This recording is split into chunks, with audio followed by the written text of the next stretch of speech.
Hey guys, this is पारस और आज मैं कोरियन ड्रामा एक्सो किटी के सीज़न 2 के एपिसोड 1 को एक्सप्लेन करने जा रहा हूँ। तो एपिसोड 1 की शुरुआत में हम किटी को देखते हैं जो सोल में होती है और वह किस जा रही होती है। वह बताती है कि पिछले सेमेस्टर में कितना ड्रामा हुआ।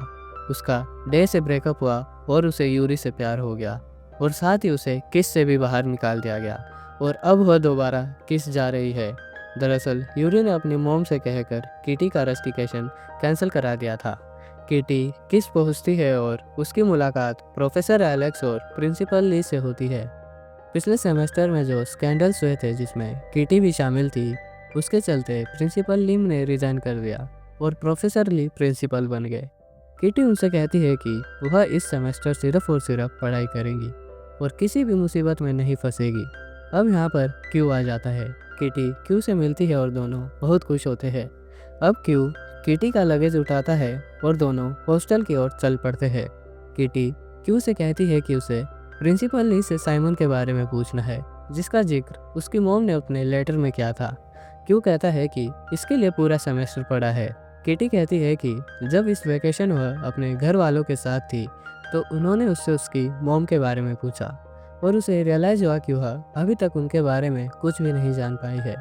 इसलिए इस सेमेस्टर वह किटी 2.0 बनेंगी और सिंगल रूम में रहेंगी और इस सेमेस्टर कोई भी रिलेशनशिप नहीं रखेंगी।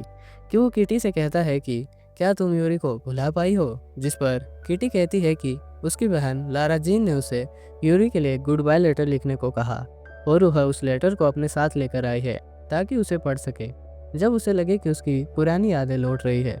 अब वहीं चलते चलते उन्हें डे और मिनो भी नजर आ जाते हैं। मिनो और किटी एक दूसरे को देखते रह जाते हैं।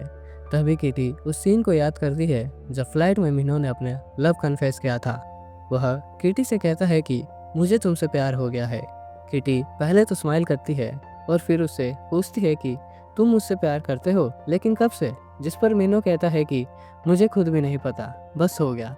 तुम मुझे चिड़चिड़ी लगती हो, मेरी हर बात में टांग लड़ाती हो, लेकिन पता नहीं क्यों मुझे तुम्हारी यही क्वालिटी पसंद है। और साथ ही कहता है कि वह अभी से नहीं बल्कि बहुत पहले से प्यार करता था, लेकिन डे की वजह से उसने कभी भी अपना लव कन्फेस नहीं किया। अब जब उसे पता चला कि किटी और डे का ब्रेकअप हो गया है तो इसलिए उसने किटी को अपना लव कन्फेस किया। अब किटी ये सब सुनने के बाद बहुत ज़्यादा कंफ्यूज हो जाती है और कहती है कि यह सब बहुत ज़्यादा कॉम्प्लिकेटेड है, जिस पर मिनो उससे माफ़ी मांगता है और वहाँ से चला जाता है। स्टोरी अब प्रेजेंट में वापस आती है। किटी को यहाँ देखने के बाद मिनो कुछ समझ नहीं पाता और वह डे को लेकर वहाँ से निकल जाता है। किटी भी अब क्यू से कहती है कि अब उसे चलना चाहिए, उसे अपना रूम देखना है। असेंबली में मिलते हैं तो वहीं डे मिनो से पूछता है कि आखिर क्या हुआ, मुझे तो बस उसे हाय कहना था। दरअसल डे तब से बहुत ज़्यादा परेशान है जब से उसकी किटी से लास्ट एयरपोर्ट पर मुलाकात हुई थी, जिस पर मिनो उससे कहता है कि हम इस बारे में बाद में बात कर सकते हैं, मुझे यहाँ काफ़ी ठंड लग रही है, अपने डोम में चलते हैं। दूसरी ओर किटी भी अपने नए डोम में पहुँच चुकी थी। वह खुद को रूम में जाने से पहले याद करवा रही थी कि किटी इस semester no love no distraction. पर जैसे ही उसके न्यू रूम का डोर ओपन होता है तो वो सामने यूरी को देखती है जिस पर उसे पहले से ही क्रश है और अब वह रूममेट से। लेकिन किटी ने यहाँ आने से पहले एक सिंगल पर्सन रूम के लिए अप्लाई किया था पर उसका अप्रूवल रिजेक्ट हो जाता है और अब उसे यूरी और जुलियाना के साथ रहना पड़ेगा जो कि एक सीक्रेट कपल है। यूरी उन दोनों से कहती है कि मुझे तो अभी तक यकीन नहीं हो रहा है कि हम तीनों एक साथ एक रूम में रहेंगे। किटी ऐसे प्रेटेंड करती है जैसे वह भी काफ़ी ज़्यादा खुश है, पर एक्चुअली वह अपने दिल में कहती है कि यह तो मेरे लिए किसी बुरे नाइटमेयर की तरह है, क्योंकि उस बेचारी ने खुद ही तो यूरी और जुलियाना को मिलाया था और उन दोनों को मिलाने के बाद उसे खुद ही यूरी पर क्रश हो गया। किटी यूरी से पूछती है कि तुम यहाँ कैसे, जिस पर यूरी उसे बताती है कि उसके पेरेंट्स का डाइवोर्स हो गया और उसकी मॉम थाईलैंड में किसी वेलनेस सेंटर में है और इंजॉय कर रही है, इसलिए वह हॉस्टल में रह रही है। अब यहाँ पर उनकी फोर्थ रूममेट भी आ जाती है जिसका नाम स्टेला होता है। जुलियाना स्टेला को अपने और यूरी के बारे में बताती है कि वो दोनों कपल है और साथ ही कहती है कि हर रात टीचर आकर रूम चेक करते हैं, इसलिए हमें थोड़ा केयरफुल रहना होगा। अब यूरी किटी और स्टेला को ग्रुप बारबेक्यू डिनर के लिए इनवाइट करती है। स्टेला यह सुनकर काफ़ी ज़्यादा खुश होती है क्योंकि उसे बारबेक्यू नाइट्स काफ़ी पसंद थी। तो वहीं किटी बहाने बनाती है और कहती है कि उसे अपनी बहन से वीडियो कॉल पर बात करनी है और उसे बताना है कि आज क्या क्या हुआ, इसलिए मैं नहीं आ पाऊंगी। जिस पर जुलियाना कहती है कि तब तो पोर्टलैंड में रात के 2 बज रहे होंगे। अब यहाँ पर किटी फंस जाती है, तो वह कहती है कि हाँ तुमने ठीक कहा, गुड पॉइंट, तो इसका मतलब मैं आ रही हूँ। और इतना कहकर वह स्टेला को लेकर वहाँ से जल्दी से निकल जाती है। सीन शिफ्ट होता है और अब हम क्यू को देखते हैं, जो कि एक बड़ा सा पार्सल लेकर आया होता है जो कि मिनो का था। उसमें एक लेटर भी होता है जो मिनो के डैड ने उसके लिए भेजा था, पर मिनो उस लेटर को मरोड़ कर फेंक देता है और बताता है कि मेरे डैड मुझे तभी याद करते हैं जब उन्हें मेरी ज़रूरत होती है। मिनो के वहाँ से जाने के बाद डे क्यू को किटी के फेवरेट सॉन्ग्स दिखाता है, जो कि किटी वहीं पर भूल गई थी। वह क्यू से कहता है कि वह बहुत खुश है कि किटी वापस आ गई है और साथ ही कहता है कि वह उसे अभी तक नहीं भुला पाया। मिनो यह सब सुन लेता है और जल्दी से अपने रूम में वापस चला जाता है। जिस पर डे क्यू से कहता है कि तुमने देखा, किटी का नाम लेते ही ये वापस से रूम में चला गया और जब सुबह हमने किटी को देखा तब ये बहुत ज़्यादा वियर्ड बिहेव कर रहा था। पर शायद ये सब मेरी ही गलती है, क्योंकि मुझे लगा था कि मिनो किटी को पसंद करता है, तो मैंने गुस्से में उसे जान से मारने की धमकी दी थी। जिस पर क्यू उससे कहता है कि हाँ तुमने ऐसा ही किया था, लेकिन तुम्हारा ऐसा मतलब थोड़ी ना था। जिस पर डे कहता है कि हाँ, और मैंने तो उसके लिए इसे कई बार सॉरी भी कहा है, और वह जवाब में हमेशा यही कहता है कि ठीक है, इट्स ओके। पर तुम साफ देख सकते हो कि वह कितना ज़्यादा ऑकवर्ड फील कर रहा है। अब सीन किटी और स्टेला पर शिफ्ट होता है, जहाँ पर स्टेला किटी से कहती है कि जुलियाना और यूरी वो दोनों कितने ज़्यादा स्वीट है, क्या तुम तीनों बहुत ज़्यादा क्लोज फ्रेंड्स हो? जिस पर किटी कहती है नहीं, या शायद हाँ, मुझे नहीं पता। इतना कहकर वह बात घुमा देती है और फिर वह कुछ काम का बहाना करके वहाँ से भाग जाती है। वह भागकर सीधा प्रिंसिपल ऑफिस में आती है, जहाँ आकर वह प्रिंसिपल ली से कहती है कि शायद कुछ गलती हुई है, मैंने सिंगल रूम सिलेक्ट किया था। जिस पर प्रिंसिपल ली कहते हैं कि कोई गलती नहीं हुई है, पिछले साल हुए चीटिंग स्कैंडल की वजह से बहुत से बच्चों ने स्कूल छोड़ दिया है, इसलिए सिंगल रूम का जो नया रेट है वो तुम्हारी स्कॉलरशिप में कवर नहीं होता। तो किटी उनसे कहती है कि क्या ऐसा हो सकता है कि मुझे दूसरा रूम मिल जाए या फिर दूसरे रूममेट्स? प्रिंसिपल ली चेक करते हैं और कहते हैं कि मैंने तो सुना है कि यूरी तुम्हारी काफ़ी अच्छी फ्रेंड है। जिस पर किटी उनसे कहती है कि हाँ ऐसा ही है, लेकिन यही तो एक मेन प्रॉब्लम है, अगर मैं फ्रेंड्स के साथ रहूँगी तो फिर मैं पढ़ाई नहीं कर पाऊँगी। यह सुनने के बाद प्रिंसिपल ली कहते हैं कि चलो मैं देखता हूँ कि मैं क्या कर सकता हूँ। यह सुनकर किटी बहुत ज़्यादा खुश हो जाती है। अब किटी उनसे कहती है कि क्या मैं आपसे एक सवाल पूछ सकती हूँ, और उनसे पूछती है कि जब मेरी मॉम यहाँ पर पढ़ती थी तब उनका साइमन नाम का कोई बॉयफ्रेंड था?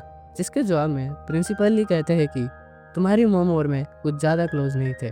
वह कहते हैं कि मुझे साइमन तो याद नहीं, लेकिन हाँ शायद ये वही लड़का है जिसके लिए उसकी मॉम सोल आई थी, जिसके लिए उनके पेरेंट्स उनके कोरिया आने के खिलाफ थे, खास तौर पर उनकी मॉम।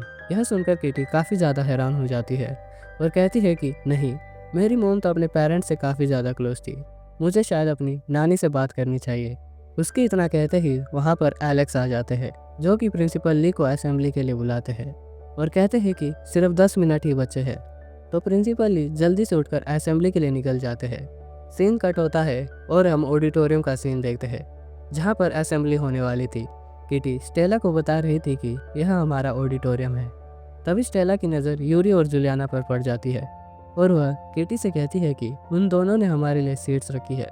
पर किटी स्टेला को एक और लड़की के पास ले जाती है, ये कह करके कि यह मेरी बहुत अच्छी दोस्त है। उस लड़की का नाम प्रवीणा होता है। यहाँ पर प्रवीणा बहुत जल्दी ही समझ जाती है कि किटी यूरी और जुलियाना को अवॉइड कर रही है।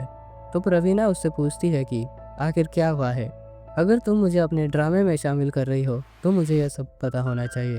अब हम क्यू और मिनो को देखते हैं। वह दोनों रास्ते से जा रहे होते हैं कि तभी उन्हें मिनो के डैड दिखाई देते हैं। मिनो क्यू से कहता है कि मैं तुमसे बाद में मिलता हूँ, और मिनो अपने डैड के पास चला जाता है और उनसे पूछता है कि आप यहाँ क्या कर रहे हो। जिस पर उसके डैड बताते हैं कि मैंने तुम्हारे स्कूल को बचाने के लिए फंडिंग की है और उसके लिए मैंने तुम्हारे स्कूल में एक नए आर्ट्स प्रोग्राम भी स्टार्ट किया है। सीन वापस से ऑडिटोरियम में शिफ्ट होता है, जहाँ पर प्रिंसिपल ली किस के स्प्रिंग सीजन में सभी का वेलकम करते हैं। क्यू किटी के पीछे बैठता है और कहता है कि डे अभी भी तुम्हारे लिए फीलिंग्स रखता है, तुम्हारा अभी तो ब्रेकअप हुआ है, वो इतने जल्दी मूव ऑन कैसे करेगा। और किटी उसे बताती है कि उसके रूममेट्स यूरी और जुलियाना है। अब यहाँ पर मिनो के डैड की एक रॉकिंग स्टाइल में एंट्री होती है, क्यों केटी को बताता है कि यह मिनो के डैड है, the biggest talent manager in all of Asia. पूरा कोरिया इनका डाई हार्ट फैन है। मिनो के डैड अनाउंस करते हैं कि वह स्कूल में एक आर्ट्स प्रोग्राम लॉन्च कर रहे हैं और उनमें से उनका कोई अगला सुपरस्टार बन सकता है। रात को सभी डिनर के लिए बाहर जाते हैं। प्रोफेसर एलेक्स केटी को टेक्स्ट करते हैं कि तुम्हारा रूम ट्रांसफ़र अप्रूव हो चुका है। यहाँ पर day after a long time KT से मिलता है। डे केटी से कहता है कि क्या तुम मिनो से बात करोगी? मुझे लगता है कि वह मेरी वजह से नाराज़ है। पिछले सेमेस्टर जो भी हुआ उस लिए, और मैं नहीं चाहता कि मेरी वजह से तुम दोनों की दोस्ती खराब हो। अब केटी मिनो से बात करती है और कहती है कि मैंने तुम्हें फ़्लाइट के लैंड होने के बाद बहुत ढूंढा, पर तुम नहीं मिले। मैंने सोचा था कि बात करके सब कुछ क्लियर कर देते हैं ताकि कुछ ऑकवर्ड ना रहे, जैसा कि अभी है।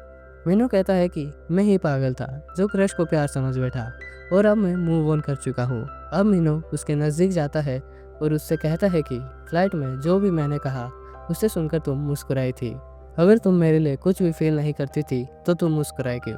जिस पर किटी झूठ कहती है और कहती है कि मैं मुस्कुराई नहीं थी, मैं बस शौक में थी। अब सब डिनर के लिए रेस्टोरेंट में चले जाते हैं। यूरी किटी को रोक लेती है और पूछती है कि आखिर बात क्या है? तुमने पूरा वेकेशन मुझे कॉल नहीं की और आज भी तुम डोम से भाग गई। जिस पर किटी उसे बताती है कि ब्रेक से पहले उसने फिगर आउट किया कि वह बाइसेक्सुअल है।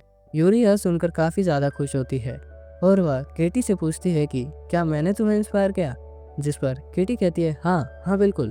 तब यूरी कहती है कि मुझे तुम्हारी ज़रूरत है, मुझे मेरी दोस्त चाहिए, क्योंकि जब मैंने मेरे डैड को इस बारे में बताया तो उन्होंने मेरे साथ बहुत बुरा सलूक किया और इसलिए हम दोनों एक दूसरे को सपोर्ट करेंगे। और फिर दोनों गले मिलते हैं, लेकिन यह चीज़ जुलियाना को पसंद नहीं आती।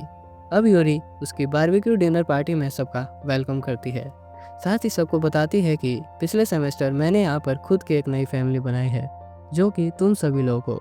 और अब सभी डिनर स्टार्ट करते हैं। साथ ही किटी प्रोफेसर एलेक्स को टेक्स्ट करती है कि वह रूम चेंज नहीं करेंगी क्योंकि अब वह यूरी को दोस्त की तरह देखने के लिए पूरी तरह से तैयार है।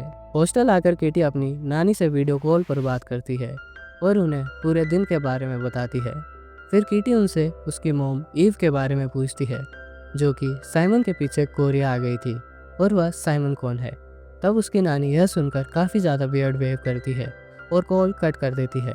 यह चीज़ देखकर किटी बहुत ज़्यादा चौंक जाती है क्योंकि उसकी नानी ने ऐसा पहले कभी नहीं किया था और इसलिए किटी को अब साइमन के बारे में जानना था। साथ ही किटी ने यूरी के लिए लिखे लेटर को भी संभाल कर रखा था। तभी वहाँ पर स्टेला आती है और वह किटी से कहती है कि क्या तुम और मीनो काफ़ी ज़्यादा क्लोज हो? तो किटी मना कर देती है। फिर स्टेला कहती है कि मुझे मीनो काफ़ी ज़्यादा क्यूट लगता है और मैं उसे डेट करना चाहती हूँ। तो किटी उसे मीनो का नंबर दे देती है और स्टेला उसे थैंक यू बोलकर वहाँ से चली जाती है। लेकिन तभी स्टेला को उसके मोम डैड का मैसेज आता है। वह उसे ईस्टर कहते हैं और घर वापस आने की रिक्वेस्ट करते हैं क्योंकि वह घर से भागकर वहाँ पर आई थी। तब स्टेला बाहर जाकर अपने मोम डैड को कॉल करती है और गुस्से में कहती है कि मेरा नाम अब से स्टेला है और आज के बाद मुझे कभी कॉल मत करना क्योंकि एक मकसद के चलते मैं यहाँ पर आई हूँ। और इसी के साथ एपिसोड 1 यही ख़त्म होता है। आखिर ये स्टेला कौन है और इसका किस आने का क्या मकसद है, यह हमें सीरीज़ में आगे पता चलेगा। अगर आपको एक्सप्लेनेशन पसंद आई हो तो इस वीडियो को लाइक और चैनल को सब्सक्राइब करना मत भूलें। तो मिलते हैं आपसे नेक्स्ट वीडियो में, तब तक के लिए बाय बाय, टेक केयर।